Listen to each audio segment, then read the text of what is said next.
అనగనగా ఒక ఆశ్రమం. అందులో పరమానందయ్య గారు వారి 12 మంది శిష్యులు ఉండేవారు. ఒకరోజు పరమానందయ్య గారు పక్క ఊరికి వెళ్ళి నడిచి వస్తూ కాళ్ళు బాగా నొప్పిపుట్టి అలసిపోయారు.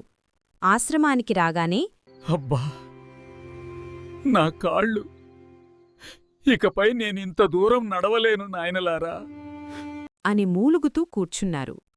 శిష్యులందరూ గురువుగారు చుట్టూ చేరారు. ఒక శిష్యుడు, గురువుగారు, మీరలా బాధపడుతుంటే మేం చూడలేకపోతున్నాం.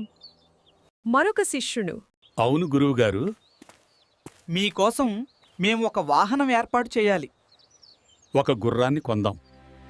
పరమానందయ్య గారు నవ్వి, సరే నాయనలారా, వెళ్ళి మంచి జాతి గుర్రాన్ని చూసి తీసుకురండి అని డబ్బులిచ్చి పంపించారు. శిష్యులు 12 మంది సంతకు బయలువేరారు. కాని దారిలో ఒక పొలం కనిపించింది. అక్కడ ఒక మోసగాడైన రైతు పెద్ద పెద్ద బూడిద గుమ్మడికాయలను కుప్పగా పోసి కూర్చున్నాడు. శిష్యులు అంత పెద్ద కాయలని ఎప్పుడు చూడలేదు. ఇవేమిట్రా ఇంత పెద్దగా ఉన్నాయి? ఏనుగుడ్లా? కాదురా, ఏనుగుడ్లు నల్లగా ఉంటాయి, ఇవి తెల్లగా ఉన్నాయి. వారి అమాయకపు మాటలు విన్న రైతు ఇదే మంచి సమయం అనుకున్నాడు. ఏం కావాలి? మాకు గుర్రం కావాలి. ఇవి గుర్రపు గుడ్లేనా?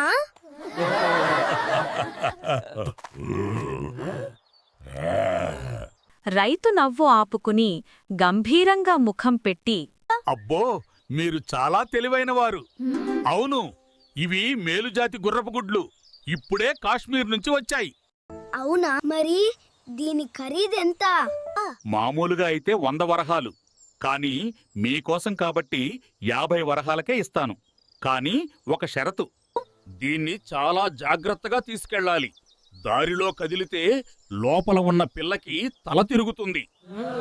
శిష్యులు సంతోషంగా డబ్బులిచ్చి అన్నింటికన్నా పెద్ద గుమ్మడికాయను కొనుక్కున్నారు.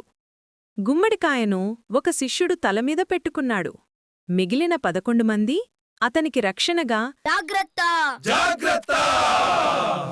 జాగ్రత్త, జాగ్రత్త అంటూ నడుస్తున్నారు. గుమ్మడికాయను మోస్తున్న శిష్యుడు, ఒరేయ్, ఇది చాలా బరువుగా ఉందిరా. లోపల గుర్రంపిల్ల బలిష్టంగా ఉన్నట్టుంది. మరొక శిష్యుడు, అవును అవును, అది పుట్టగానే మన గురువుగారిని మోయాలి కదా, అందుకే బరువుగా ఉంది. కాసేపు నేను మోస్తాను, ఇవ్వు.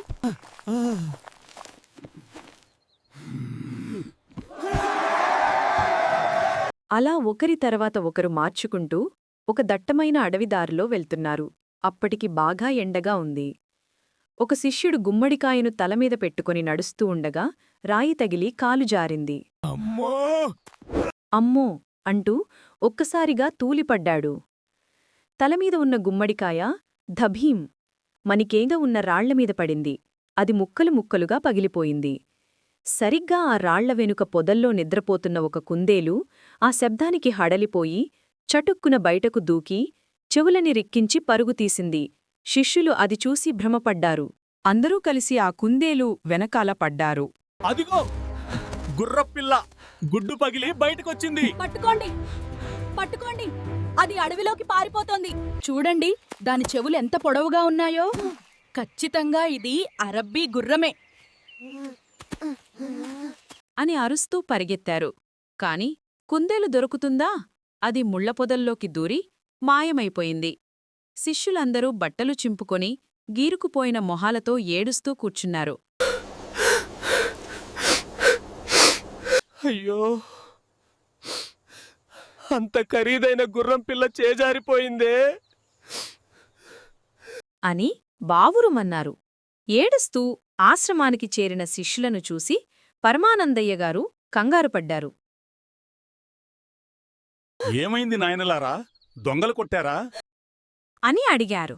అప్పుడు శిష్యులు, లేదు గురువుగారు, మేము తెస్తున్న గుర్రపు గుడ్డు దారిలో పగిలిపోయింది. అందులోంచి వచ్చిన పిల్ల గుర్రం పారిపోయింది. దాన్ని మేము పట్టుకోలేకపోయాము. పరమానందయ్య గారికి విషయం అర్థమైంది. గుర్రపు గుడ్డా? పిచ్చి సన్నాసుల్లారా, గుర్రాలు గుడ్లు పెట్టవు, అవి పిల్లలని కంటాయి. వాడు మీకు గుమ్మడికాయను అంటగట్టాడు. పారిపోయింది గుర్రం కాదు, కుందేలు.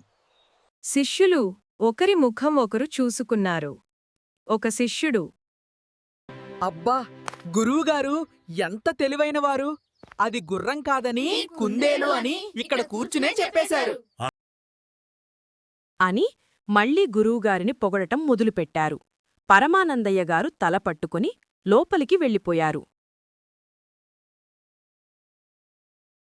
Please like, share, and subscribe. Thank you.